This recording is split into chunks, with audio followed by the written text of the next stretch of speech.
you got to have fun in what you do. Like, 1000%. It's not boring. No. Fashion and music. It's awesome. I've done a number of things, and I think some people are like, you're doing so many different things. Isn't that like you're not very focused? But it's like, no, you're wrong. I am actually very focused, and I am adapting to the times.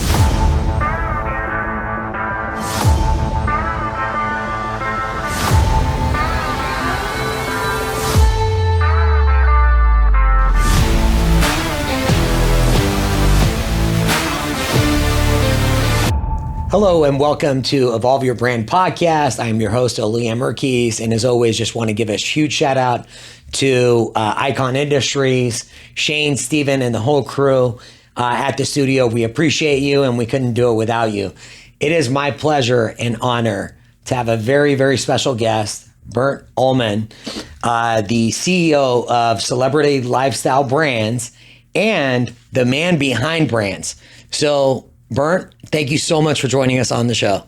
Ollie, thank you so much for having me. I'm super excited to be here. So, Bernt, I have a question for you. How exactly do you earn the man behind the brand's honor? How does that come to be? So I don't know if that is as much of a moniker that's earned as it is kind of a practical consequence of some of the brands that I've been part of building. So I have been fortunate enough to work on some rather iconic, high-profile celebrity brands, and I learned very early on that when you work with high-profile celebrities, your role is very clearly to elevate and enhance their brand, while also knowing to kind of stay out of the direct limelight. So, as a direct consequence, you become literally the man behind the brand. And what was fascinating, I heard Damon John reference you. I think it was a 10X conference. Yeah. And he said he was so complimentary of the difference that you made. How did you go about doing that for him? Yeah. So, and Damon is obviously amazing, and it was very gracious of him to do that from stage. And very clearly there was a whole team involved in the success of FUBU. But having said that, it really was a number of things that played into the success of the brand. Number one, it's the old, nothing sells product better than product. So the product was phenomenal. And I think just taking it one step back, FUBU was launched in 1992. And it was really, FUBU is an acronym. It stands for us, by us. And this is not my brainchild. This is Damon and the FUBU founders' brainchild. And they were realizing at the time that hip hop was a lot more than music. This was when hip hop and rap had burst onto the scene. And they recognized, to their credit, that this wasn't just music, this was a lifestyle. And that resonated so with me. So they were in essence recognizing there is a new demographic coming into its own. And this demographic has a right to have its own products, as opposed to, should we say, be pandered to by people from outside the culture. And what we found was that when we started building products and relationships that were authentic and credible, it became aspirational to the community. So to a very large extent, it was like, the rising tide lifting all ships. Right. Yeah, it was an incredible time. Bernt, the way you speak about that, you just went back into that moment. Yeah. What resonated with you with that experience with FUBU? So I'll tell you. So this is very personal. And when I joined FUBU, I was actually corporate vice president for Donna Karan. Okay. At this point, a large established brand. I had been part of opening 85 of their flagship stores all over the world. I was, the corporate vice president in charge of internationals. I traveled, all over the world opening these stores, and it was great. But I did realize at the time, this brand is so established, it's doing so well. They're not looking for anyone to come in and do the next innovative thing. They're not looking for the next new thing. They have their thing. And they have their creative visionary in Donna, who is a genius. But it becomes instead now about steady hand on the tiller, and as great as it was and as amazing as it was to be part of, at that time I was looking for something more where I could have more impact. Because the reality is, fashion isn't exactly brain surgery, right? So you would like to have the ability to make a difference in the world. And when I was introduced to FUBU and the founders and the story, I recognized that here we're about uplifting a whole community, a culture. And so that spoke to me. And that's how I got involved. Wow. So it really has deep meaning for you in regards to their success. Absolutely. But, let's not. So it's funny. I also found with Donna Karan, my biggest success was in emerging markets for a number of reasons, but the brand meant more. Right. It held bigger value in those markets. People were more, they were less jaded, less conceited, more appreciative. And that spoke to me too. And I saw some of that in the community we were serving with FUBU. And then, as I said, let's not be naive. This was also these industries or these businesses saw dramatic growth. Right. So, as much as it spoke to me personally, it was also phenomenal to be part of the story of creating a really, really powerful brand. I mean, I'm just trying to place myself in the risk that you took, leaving an established brand to go. When did you when did you start working with FUBU? It must have been in I can't even recall. I'm guessing mid-90s maybe. Okay. Yeah. And so where Damon saw the opportunity was we have an audience. Yeah. It's emerging. Yeah. And then mixing the two with fashion and the music industry. Was that one of the first fashion companies to have that breakthrough when it came to the opportunity? So there is little doubt that that was a very, very big part of the success of FUBU. And to the extent that we created, in essence, a new position, so this goes back to the days where MTV actually played music videos. Right. There was music on MTV, go figure, Okay. Not reality shows? Exactly. Okay. And it predates even the time where, they started to, at one point, they started to blotch out logos. Back then, right. There were no blotching of anything. There was no blocking. There was all, a free-for-all. So we were, as I said, we had a position. We had one guy whose job it was to know when and where music videos were shot. And he would show up with a massive bag full of FUBU gear. And right before they were going to shoot their videos, he would come with, hey guys, look at the latest FUBU gear. And the guys would pull out stuff, throw it on, then go and shoot their video. So you would have a circulation of, top videos on MTV, and you would have FUBU on some of the best and most up-and-coming bands, and you could have even, groups back-to-back featuring FUBU. And how much would it cost if you tried to actually, do you see what I mean? Yeah, forget it. Oh, it runs much deeper than that. So I have to, since you're asking, let me tell you. Please. Because I have the answer. And this is one of those genius things. So because the guys recognized early on the significance of the music as part of the overall culture, this obviously, rap, hip hop, it started as a music, it became the lifestyle, right? So, and the guys had grown up in Hollis, Queens. They were from Hollis, Queens, and LL Cool J was kind of a neighbor. Right. And a ton of credit to Damon, who kind of stalked, LL for a while, to bring him on board as brand ambassador. LL is now brand ambassador. An established mainstream brand at the time, already back then, was Gap. And they had already been through their first cycle. They'd gone from being kind of cool and relevant to a lot less relevant. Okay. So the Gap executives are saying, okay, we need something that speaks to the youth. So they were like, we're going to have a commercial that features rap. Terrific.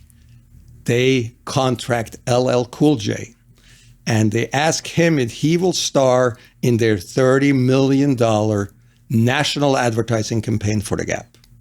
And he accepts. As it's time to shoot, he says to the guys that are producing it, I notice you don't have any Gap headwear. I always wear, headgear, hats. Cool if I bring my own? No problem. No one wants to mess with the talent. He brings a FUBU hat. So he comes on to do his little, Gap, wrap, which was, by the way, very well done. And it has an FB logo on the front of the hat. So he is wrapping for the Gap, wearing the FUBU cap. But here comes then the clincher. In the middle of his wrap for Gap, he says, for us, by us, on the low. It's in the Gap commercial, for us, by us, on the low, which is FUBU. So this is FUBU on the low. Don't tell, the execs. But us, kids in the street, we know what's up. So he name dropped FUBU in the Gap commercial. The Gap guys never knew, or wrong, didn't know at the time. Right. Were, thrilled with their new commercial and aired it. As I said, it's a $30 million commercial. And inadvertently launched FUBU into the stratosphere with, number one, the guerrilla, move, and all the kids knew. Eventually, of course, the Gap executives knew and were really pissed off. But, all is well that ends well. Because all the kids were like, okay, LL is doing a Gap commercial, he's talking about FUBU. We can probably find FUBU at the Gap. So they went to the Gap. So, as I said, all is well that ends well.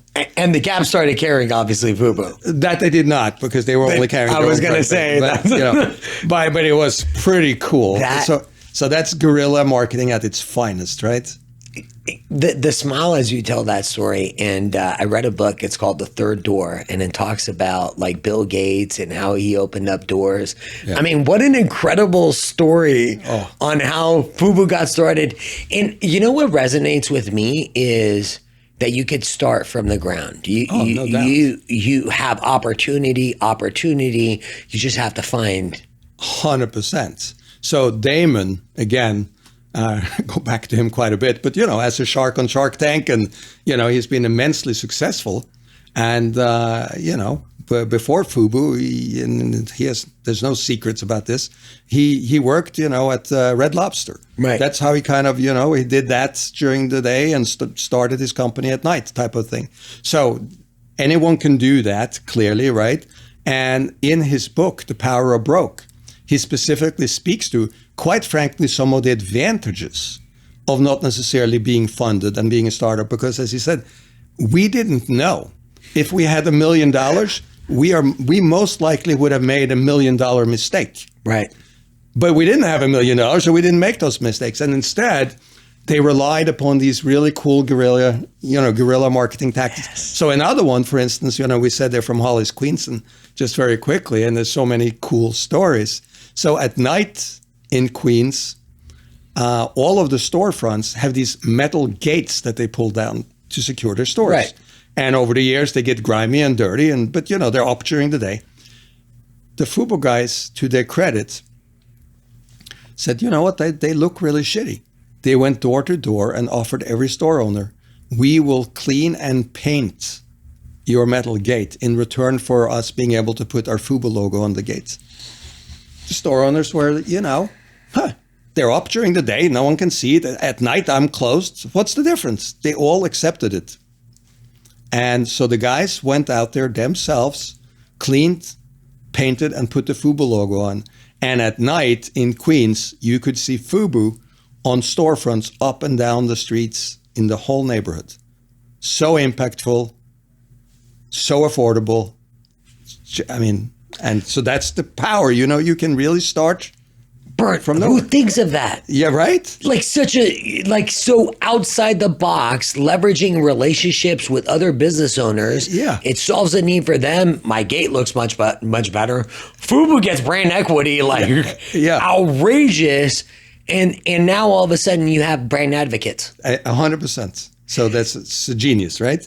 One more. Mind blown. Yeah, I know. One more.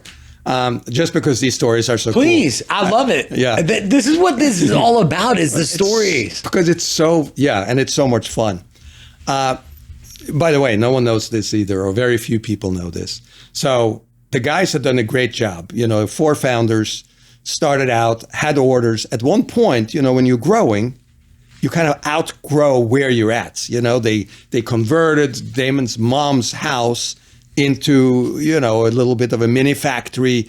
They had sewing machines in the basement, the whole thing. But, at one point, you can't really get on from there. So they put up, and this is when this is, a long time ago, a classified ad in the New York Times. Have orders, need funding. One company responded. They were actually an old outerwear company. And ultimately, after some back and forth and figuring out, is this real? And they came together and they did their first trade show. The outerwear company had 6 salesmen, covering the country. And they reached out to all of their salesmen before the trade show and they said, I want you to invite all of your buyers for 9 o'clock in the morning on the first day of the show.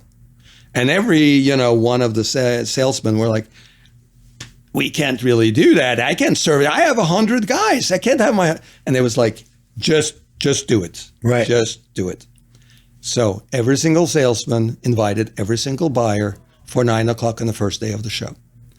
When the show opened and every buyer walked into the show, when everyone is looking around, there was one booth in the entire trade show that was mobbed with buyers.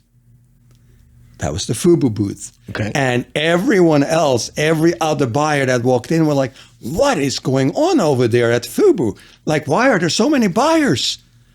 So it was kind of the first example that I know of FOMO being used in business. And they created this massive, massive demand just from fear of losing out. It was incredible. And the guys left the trade show with millions of dollars worth of orders. And is that possible today, Bert? So I don't know that that's possible today because, number one, we have, culturally everything has moved. You don't have the same amount of brick and mortar stores. The shows have morphed a lot more into, they used to be real buying events. Right. They're more now like showrooming events where people come and take a look-see. You have access to information now that you didn't have through social media and, websites. And so I don't know that you could pull it, but you can pull off a version of.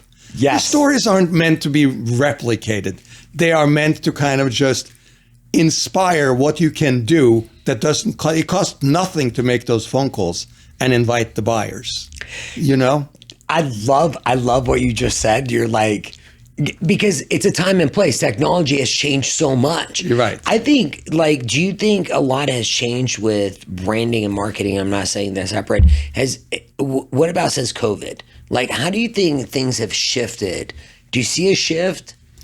A shift in or between? Between like branding and marketing, like, do you see more and more focus on like social media is booming? Yeah. People are on their phones more than ever before. Everyone goes down the rabbit hole. Yep. Like, what does the future hold? You have all these cool stories. You've worked with brands that are brands. I mean, when your name becomes a brand, I think that's the culmination of brand equity. It is. So brand equity is simply the value of your brand in the mind of the consumer. So whether it is your personal brand or a brand you created, it's just your brand equity is what people think of you. Right. That's your brand equity. And quite frankly, I don't think, as much as everything has changed, I don't think the fundamentals have changed. Okay. Meaning I still believe brand equity is brand equity, and I still believe brand equity is monetizable. What I think has changed are the vehicles available to you to build your brand equity. There are many more consumer touch points now. So, and the power of big successful brands, in addition to having to be authentic, credible, and aspirational, they need to be consistent. You need to have a consistent experience.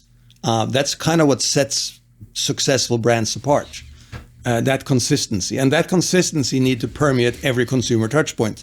So with all the different social media channels and, brand ambassadors and influencers, and, there is more challenging than ever to oversee and manage that message and stay on message. And we're seeing examples today of big brands kind of messing up, quite frankly, and getting caught, right?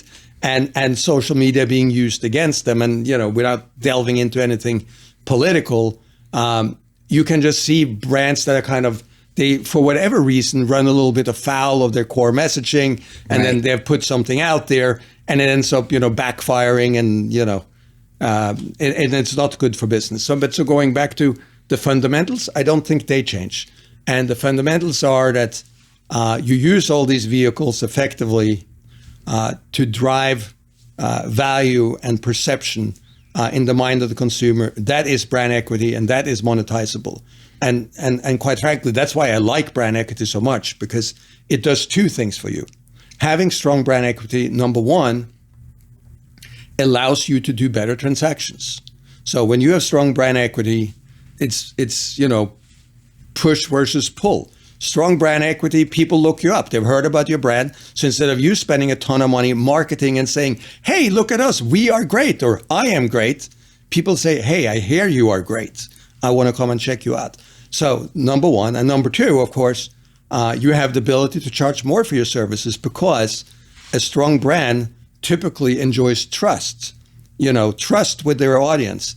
And that trust allows you to work on longer margins. And then the exciting things about trust is that trust leads to thrust. And that thrust is the consumer wanting to interact with your brand and buy and enjoy the product or the service. So for all intents and purposes, building strong brand equity allows you to do better business. However, it has a very big added bonus. And the very big added bonus is when you're building that brand equity, you have the ability, in addition to do better day-to-day transactions, you have the ability to have a seminal fiscal event. And what I mean by that is when you have this value of your brand, you can now either turn around and do licensing deals where you can now find best-in-class operators, and you can open up new product verticals. Let's say you started out doing Ollie shirts, and you built it up, and everyone loves your shirts, and you are an expert on shirts. But people that wear shirts probably also wear pants, right? But you don't really make pants. Well, you can now do some. You can find a best-in-class pant manufacturer, someone that makes kick-ass pants, and you retain full control. You have the creative vision. The pants will look the way you want them, or they don't go to market. But now you have a best-in-class operator using their money to build your brand. They pay for the product development, they pay for the samples, they pay for the inventory, they pay for the marketing, they pay for the sales. But it's your brand. You still own your brand. But now Ollie shirts, or your Ollie brand, Ollie now has the pants. When you have the pants, how about the sneakers? How about bags? How about hats? So that's one way to monetize and build a brand universe. And then additionally, of course, if you at one point feel like, hey, that was fun, but I'm passionate about something else, or I feel I deserve to go and sit with my, toes in the sand, you can have an exit. You have something to sell. Right. Conversely, the flip side of that, if you don't build brand equity, if you don't have a brand, you're just doing transactions. I always say, I have the utmost of credit for respect for anyone, any entrepreneur, anyone that's doing business, of course. So that's not what I'm saying. But I'm saying if you don't have a brand, you're doing yourself a disservice, because at the end of the day, without the brand, you're left to compete on only one thing, and that is price. Right. And there's always someone a little more desperate than you out there, willing to work on lower margins. So you find yourself, like I normally say, I call it a death spiral race to the bottom, because someone is going to be willing to work on a lower price. That's going to force you to work on a lower price. That's going to make them work on a lower price. That is not a healthy way of conducting business. And there's no exit at the end of it all. You did all of that work and you have nothing to sell or nothing to license. Yeah, and at that point, Bernt, I don't know what your thoughts are on this. If you're going to be an entrepreneur and all you're doing is trading your time for money, how come you're an entrepreneur? Yeah, you basically, exactly. I don't know that you're an entrepreneur. I mean, I guess you created yourself a job, but you know, Right. Right, working 10 times as hard. Yes, exactly. Yeah. Yeah. But what's interesting to me is just hearing the journey of a company like FUBU. Yeah. It's the power of action. It's the power of being creative. Those stories talk about the creativity. They were given a time and place, yep, with the tools and resources to work with. And I mean, the LL Cool J, that's a $30 million commercial on someone else's dime to help grow your brand. Talk about strategic partnerships and alliances. And that's still available today. Would you say if you're an entrepreneur and you don't know where to start with regards to building your brand, how would I get started? What should I be asking myself to identify what my value proposition is? Yeah. So that was a few different questions in one. Let's start with the last, because that is very fundamental. And if the answer to what you just asked, if the answer to, hey, why build the brand? Yeah. And if it's just, if your answer is, hey, because I want to get rich, if that's your answer, your mom might like the answer, but no one else likes that answer. And that's not a good reason to do it. And you will probably not be successful. So step one is to figure out, what problem are you solving? Because you need to have a reason for being. So I always like to see, what problem are you solving? And then when you know what problem you're solving, you need to find out, okay, what is your unique selling proposition? What is special? Because, okay, you're solving a problem, but why you over everybody else? So you need to kind of figure those things out. And that's, I think, a pretty good starting point. And then you go into some of the fundamentals of building your brand. When you fast forward, you have your brand, and you mentioned collabs. I think collabs are they're incredibly valuable and meaningful when done right. And every now and then you see some weird ones, and you're like, what? What? Why? So. And I don't know what happens to those. They probably don't do a lot for anyone. But when you have the right type of collabs, it elevates both brands. And one example is, so I have a very high degree of respect and the utmost of respect, really, for Tommy Hilfiger. Okay. He's just another amazing story. 1 out of 8 kids from upstate New York, and started with his own, couple of stores, People's Place, and, created his namesake brand, Tommy Hilfiger, which is a multi-billion-dollar brand today. It's an incredible story.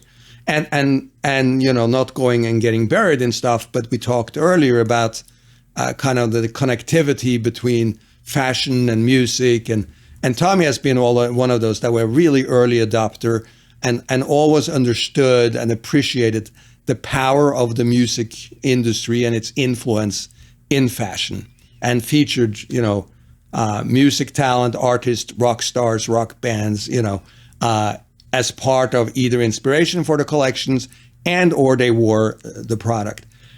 However, Tommy is a guy, and the Tommy brand has been around for a long time. So giving an example of how you could use a collab effectively, going back a few years now, right before COVID, there was, or she still is, but Gigi Hadid, influencer model, back then very much on the rise, still, super hot. And this was just when she was kind of taking off.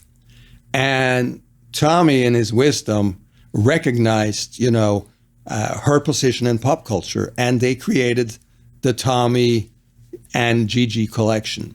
And as I said, Tommy is a dude, great brand, but always spoke and resonated more with guys than with women. Had a women's collection, nice product, but which just never seemed to be, women weren't necessarily engaging with the collection on the same level as the guys. Enter, Tommy and Gigi. She is, as I said, the tip of the spear in pop culture, walks the runways. That collection, with her kind of little twist, but more so her ability to activate her audience. We were talking about social media earlier. speaking to all of her, followers, it immediately elevated the Tommy Hilfiger brand in the eye of female shoppers as well. And I think probably if, one could go and analyze the numbers, that's probably going to go down in history as one of the more successful, maybe most successful collab collections, driving a ton of revenue. And case in point, I believe it was a 1-year engagement. And I certainly know it was extended, and it ran for multiple seasons. So that's just one great example where, the two parties can really kind of elevate each other. Right.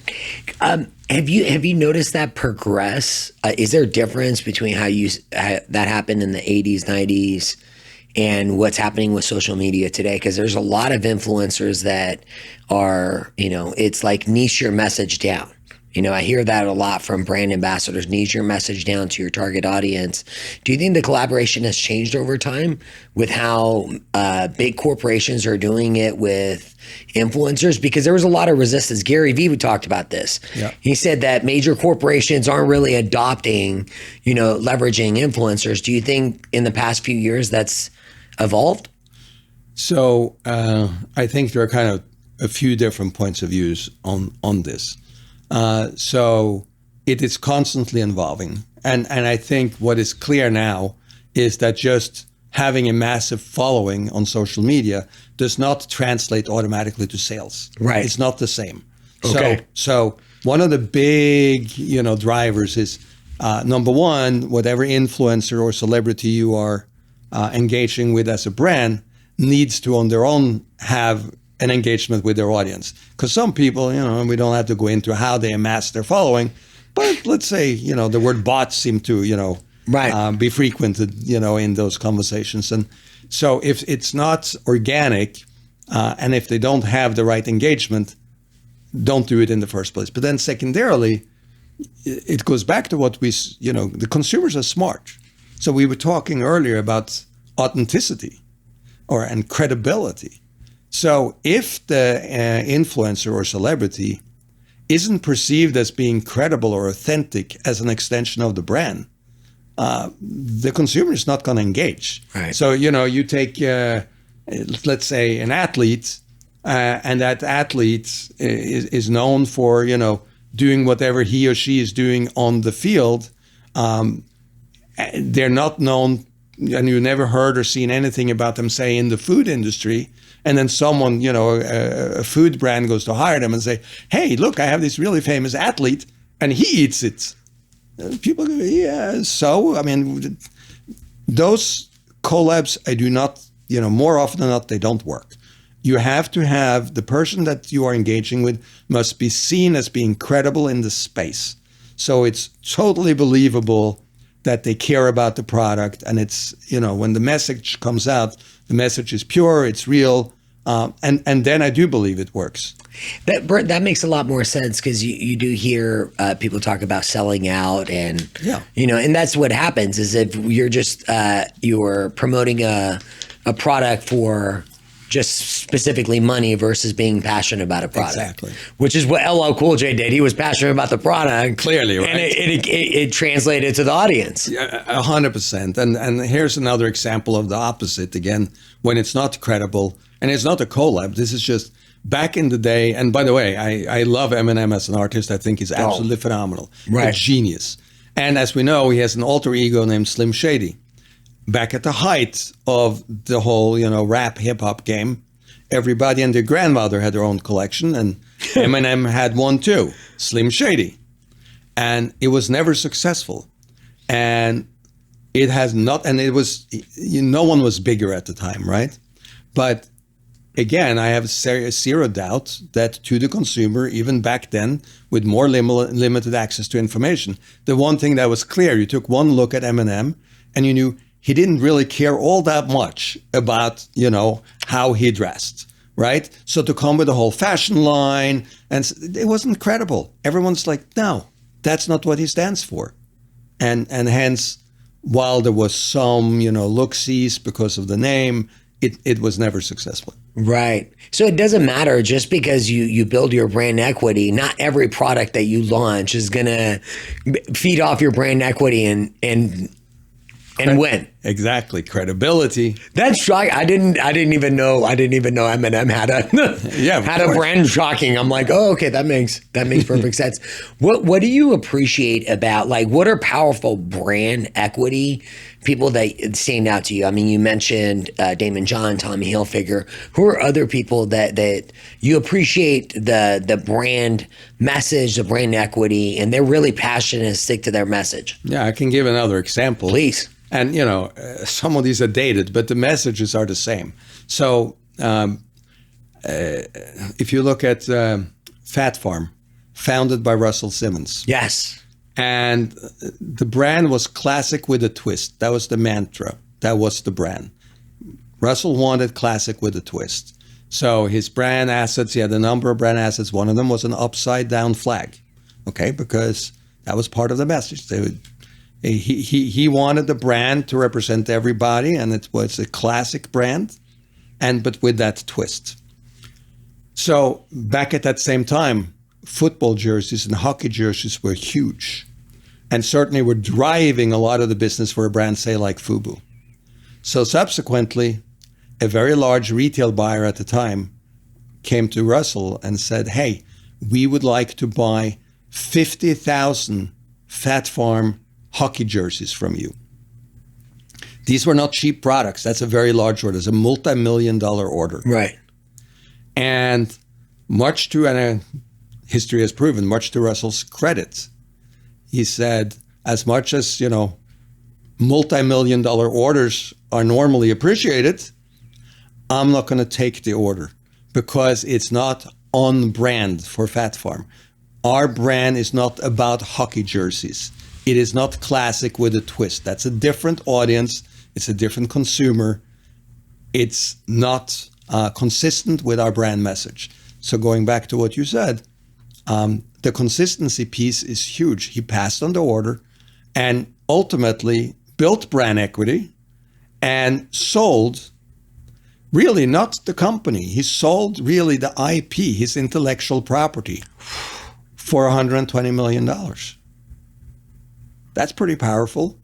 It's incredible because he was authentic to his brand message. Correct, 100%. And by the way, in the case of someone like Russell Simmons, he then has done it twice because first he recognized the genre in music, and he created Def Jam Records, and he sold Def Jam for $100 million. Right. And then he said, this runs more deeper. It's more than just music, as we talked about. It's a lifestyle. Then he created Fat Fashion, Fat Farm Baby Fat with Kimora Lee Simmons, his wife at the time, and he sold Fat Fashions for $120 million. Bernt, as you talk about the success of these icons in their space, what's fascinating to me is there's nothing like special or groundbreaking that they're doing, but he learned how to build the brand equity and then replicated it with a different company. And these serial entrepreneurs, they figure out the formula and just rinse and repeat, but they stay true to their authentic message, which is so impressive. 100%. And I think what I feel that I have seen, I always say I've worked with a number of really high profile celebrities, and they all have certain things in common. None of them are an accident. I have yet to meet one where like, what? I can't believe he or she was successful. There's nothing there. No, they all have this, number one, uncanny ability to be present in the moment. So when you are with them, you feel like you are the only thing that matters. So that's very powerful. But more so, they all have this vision. They have a very clear vision of who they are, or what the brand stands for, and what the message is, and they drive very unrelenting towards that vision.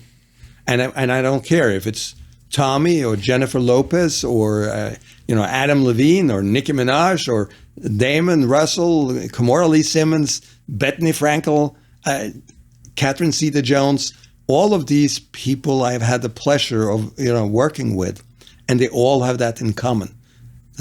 And so they're very, very clear in defining what they stand for, and then they don't compromise. They just drive towards what it is that they're looking to accomplish. Would you say they're fanatical or their standards are outrageous? The standards are very high. Fanatical, Right. That's why I was asking. Yeah. So, but yes, having said that, I can't envision any of them accepting something that wasn't on brand or on message or is a watered down version of what they had meant.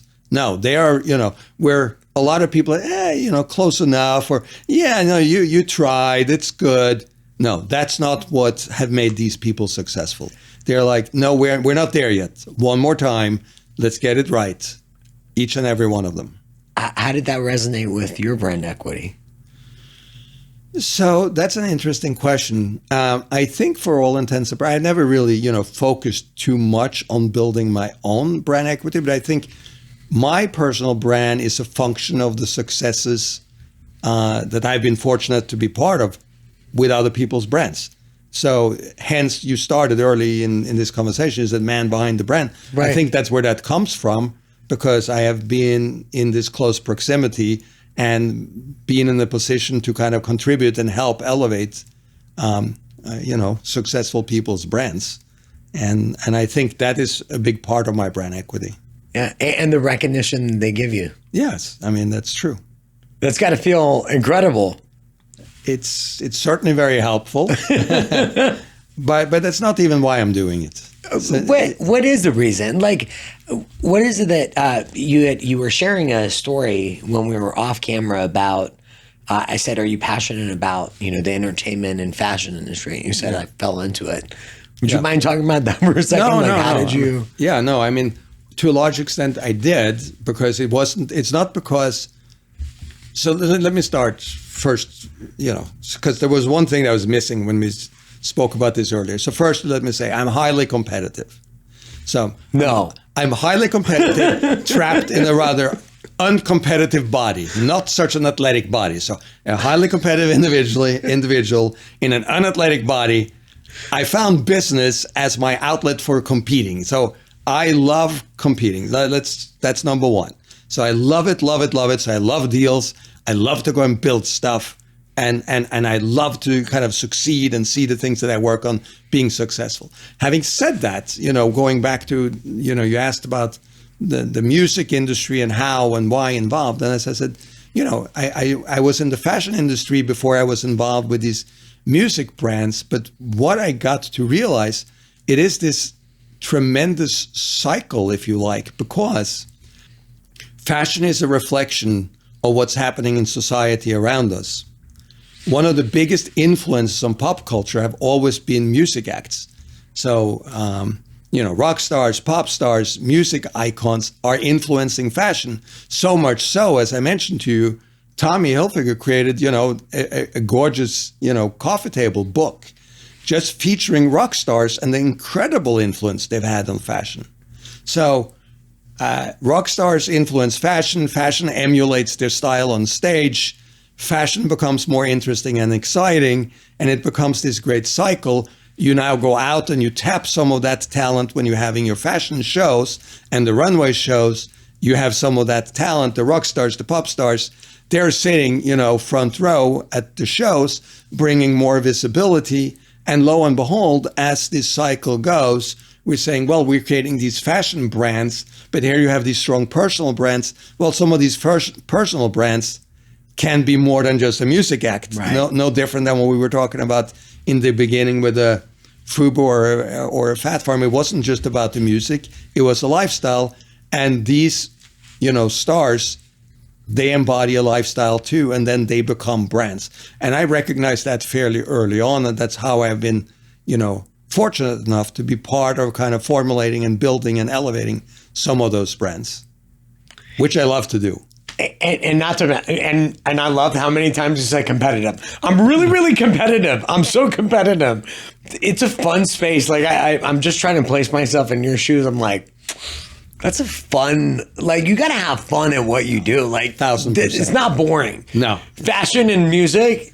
It's awesome. And quite frankly, pulling it forward. So, I've done a number of things, and I think some people are like, you're doing so many different things. Isn't that like you're not very focused? But it's like, no, you're wrong. I am actually very focused. I am focused on, IP or brand monetization.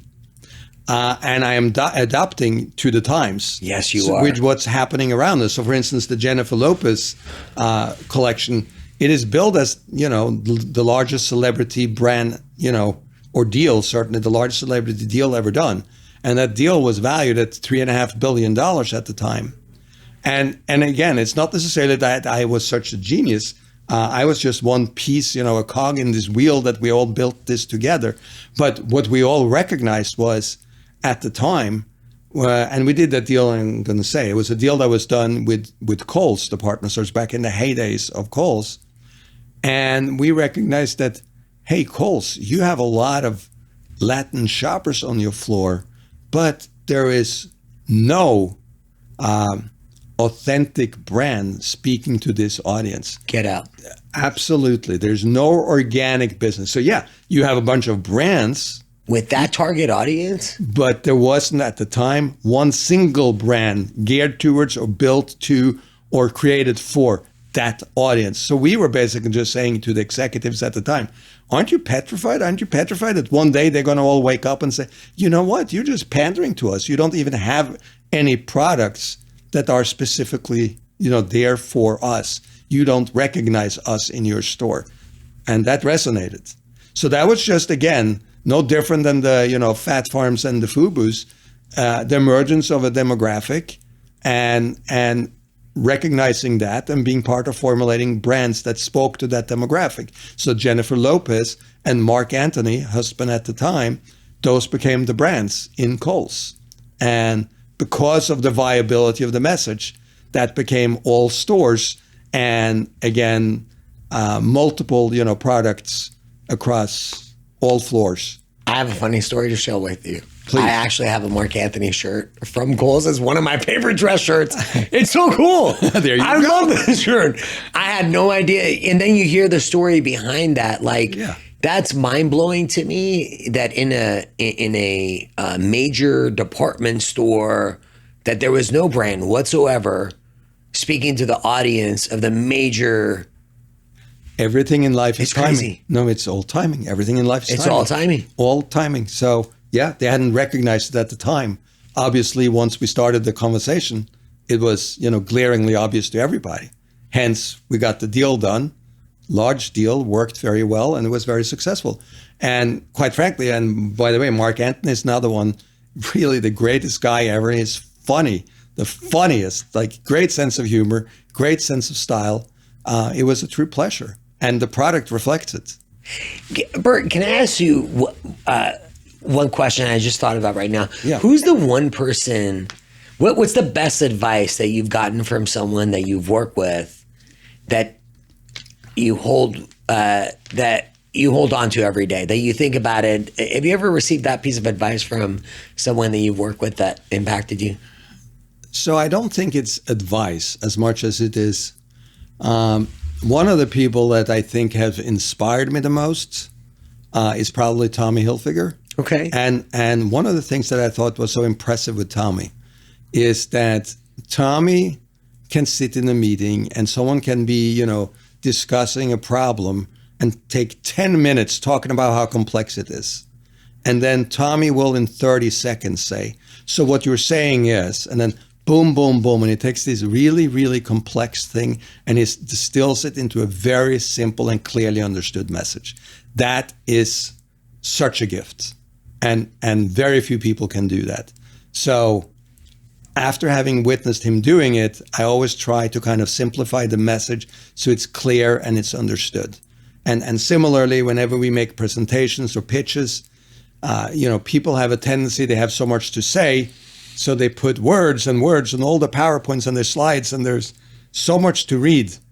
But we're living in a time where, the reality is people have an attention span of a goldfish, right? Exactly. 3 seconds. 3 seconds, and people are gone. You can't keep their attention. But long before the onslaught of social media and everyone kind of tuning into that now, Tommy wanted pictures, headlines and bullet points only on every single slide. Very often there would be a slide and it would be one word. If we wanted to convey a message, and if we were creating something, it's like, hey, this is really cool. The slide might just say cool. That's it. I've become a huge Tommy Hilfiger fan after talking to you. It's so true. I was reading a quote from Nelson Mandela, and he said the biggest lesson he learned from his father is always be the last person in the room to speak, because you get to hear everyone's insight. Exactly. It's very profound. It is. I do that. So that is probably, if like any type of secret sauce in terms of the negotiations. I never speak first, because I always like to tailor the message to the audience and deliver it in a manner so the audience can understand it and hear it, so it solves a problem for the audience. My objective would be the same regardless, but if I speak first, my delivery may be such that I can't be heard. So I always like to wait until I feel I have the best possible understanding of pain points or objectives and goals, and then deliver the message. That's definitely true. The stories that you've shared today, those are the ones that you just, when I think about what message you want to deliver to the audience, is the stories and the power that we have as individuals, that when we set our minds to it, regardless of where you start, whether it's FUBU or going to Kohl's and there's no product that's actually designed for the target audience, those are the mind-blowing things. And it just screams to me like there's opportunities every day. Every day, everywhere. You just need to kind of be open to, listen to the universe, basically. Be willing to because I think Richard Branson's the one that said, opportunities are like buses. There is a new one every 15 minutes. It is true. You just need to have the ability to see them. If you're not open to it, you're not going to see opportunity. Especially with the platforms. I mean, you have to be, as a brand equity, brand ambassador, brand accelerator, you have to be, mine's got to be blown at how amazing things are right now. Opportunity. 100%. Would you mind if we talk about celebrity lifestyle brands? Like what's on your horizon? What's coming? And we're excited about a big event that we're going to be working on. What's coming for you? Yeah. So, celebrity lifestyle brands, we like to focus on buying, building, accelerating, brands. So that's the focus. And we like to help, quite frankly, entrepreneurs elevate, their brands as well. So that's really what we do. We build, brands. I mean, the name, I'm a big believer in having kind of clear names. I don't like when names are obscure.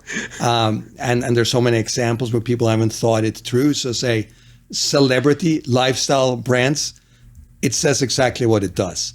And examples, just that's one thing, for your audience. If someone is starting out and they're building their business, and think through the name, because a name needs to stand the test of time. Right. So, and a couple of quick examples, if you don't mind. It's just, so we've talked a lot about Fat Farm and all the great things. One thing that, I think Russell could have done differently, FAT is also an acronym. Most people don't know. It stands for pretty, hot, and tempting. When pretty, hot, get out. 100%. That's what FAT stands for? 100%. Pretty, hot, and tempting. And back in the day, the coolest of the cool kids, they all said FAT. So when Russell launched the brand, the coolest of the cool kids used the phrase FAT, pretty, hot, and tempting. But what happens with catchphrases like that? They wear out. Eventually, they're adopted by the slightly less cool kids, and then even less, and then they're adopted by the parents. And, by the time the grandparent says, the cool kids won't be caught dead saying it. Well, as we all know, building brands, it takes a minute. By the time Fat Farm hit critical mass, those cool kids had stopped saying fat a long time ago. And the reality is, fat, when we went to, some of the big box retailers, they thought originally we were selling, some type of weight loss product. So I'm just saying, and that's just one example. That's hilarious. And this isn't bad because it was Russell, of course. He could easily, Russell and Kimura, baby fat. I mean, they could kind of encapsulate the issue. But if it wasn't a Russell and a Komura, they might not have been able to. And other examples are, say, Burlington. You familiar with the store Burlington Coat Factory? They were originally Burlington Coat Factory because that's where you went, for off-market or discount coats. But guess what? Their business model expanded. They bought other products. But when they were called Burlington Coat Factory, if you were looking for pants, would you go to the coat factory? You would not. No, you wouldn't. So luckily, in their case, they could just drop, coat factory. So now they're just Burlington. But it's an example of the model, the business evolved and the name no longer fits. There are a lot of examples like this, and better, to be, I would say, thoughtful, and think through. So it's great to have a name that says what you do, but not a name that limits your ability to grow. Yeah. Yeah. You not only think about the present, you got to think about the future 100%. too. Here's one more, which I love, Overstock. Are you familiar with Overstock? Yes, They have built such a great business. And once upon a time, the name said exactly what they did. They bought Overstock and sold it. So that's where you went for, a price deal on some leftover shit. Pardon my French. They became and has become these great, e-commerce purveyor of all things home, etc. And it's nothing to do with Overstock. They tried to change their name at one point. It switched to O, but the customers wouldn't have it because they couldn't recognize it. But that Overstock name was a misnomer. They had to spend literally millions of dollars on ad campaigns, what's in the name, and explaining, we have great new product. What they have done now, and they have finally solved it. They bought Bed Bath & Beyond out of bankruptcy, and Overstock is no longer Overstock. They're Bed Bath & Beyond, and the shoe fits. It's the right product for the right name. But so that's just some thoughts surrounding. So you outgrow your brand and go buy another brand. Well, in the case of when you're big enough, I guess you can do that. I guess you can do that. But that's not really what you should be doing. Just spend an extra minute on coming up with the right name for your brand or service. Bernt, celebrity lifestyle brands, what type of, for our audience, what type of entrepreneurs, like what revenue stream are you targeting? Is there a revenue stream that you guys are targeting? So the reality is, so I don't want to say that there is, but there is. And what I mean by that is we can help everybody. And there may be certain context in which we host certain events where, for a nominal, participation fee, you can come in and tap into what we're saying. So that's why I don't want to be locked in to saying any one thing. However, when we are working, there are a limited number of people that we work with more closely. And clearly, at this point, Greg Ryder, who's the president of Celebrity Lifestyle Brands and really kind of a digital marketing genius. Right. And then myself, at this point of our career, we don't have the luxury of working for free because there's too much lost opportunity cost. There are too many people that are willing to pay for our services. Right. So we do not work for free. And hence, if you don't have a budget to pay for services, then we are probably not the right fit for you in a one-on-one setting. Yeah. Unless you have a monumental opportunity. We are always open for. We're always open for monumental opportunity. Opportunities we like. No, but I'm saying, Yes. and by the way, as I said, we like building community, which is why, someone might just partake in an event. You touched on an event earlier. Maybe we host an event. You pay the fee, you come in and you interact with, us and our friends and you can kind of maybe learn some stuff in the process. It's all about the tribe and circle you keep. 100%. It's been absolutely Bernt. I can't thank you enough. You came all the way down.